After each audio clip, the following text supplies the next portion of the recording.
मोदी का विरोध क्यों? क्या मोदी कोई विदेशी है जो बाहर से आकर प्रधानमंत्री की कुर्सी पर जबरदस्ती बैठ गए हैं? क्या मोदी का चरित्र दागदार है? क्या मोदी ने कोई भ्रष्टाचार किया है? क्या मोदी अपनी तिजोरी भर रहे हैं नेहरू गांधी परिवार की तरह? क्या मोदी का कोई बेटा, भतीजा, भाई, भौजाई जिसको वो लाभ देने में लगे हैं? क्या मोदी की विश्वसनीयता संदेह के घेरे में है? क्या मोदी राष्ट्र विरोधी कार्य कर रहे हैं? क्या मोदी कामचोर हैं? स्वयं से सवाल करने पर हर बार आपका मन जवाब देगा नहीं। तो फिर मोदी से एलर्जी क्यों? अल्पज्ञानी आरोप लगाते हैं कि राम मंदिर नहीं बनवाया, धारा 370 नहीं हटाई, पीडीपी से गठबंधन कर लिया, 15 लाख नहीं दिए, अच्छे दिन नहीं आए। आप ही बताएं कि क्या आपको हर विषय में 100% नंबर मिलते थे? क्या आप पहली नौकरी लगते ही घर खरीद लेते थे? आपने 5वां फ्लोर पहले बनाया था या फिर मजबूत नींव? गाड़ी में 5वां गियर पहले आता है या पहला?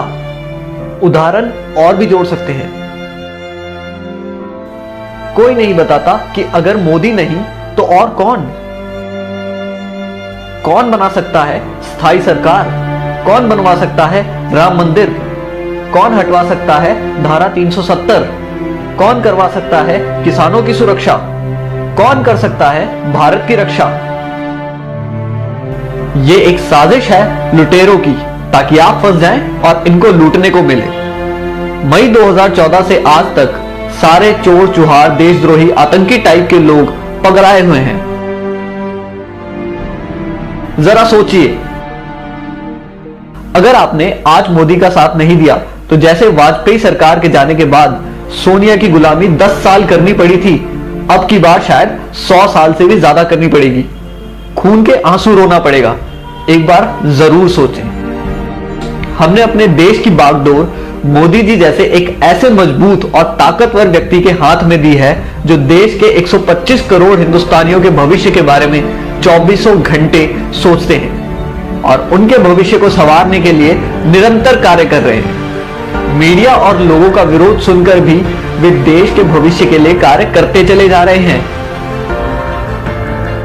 वो अपने लिए नहीं, हमारे भारत के स्वर्णिम भविष्य के लिए जी रहे हैं। गर्व करें कि आप मोदी समर्थक हैं, कोई इटली की टीम के गुलाम नहीं या चीन का साथ देने वाले वामपंथी नहीं, ना ही अन्ना हजारे के साथ भारत माता की जय बोलकर सीएम बनने वाले और आज भारत माता की जय नहीं बोलने को जायज ठहराने वाले किसी के चेले नहीं।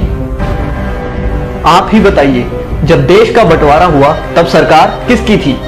जब पाक अधिकृत कश्मीर बना तब सरकार किसकी थी? जब मुंबई पर हमला हुआ तब सरकार किसकी थी?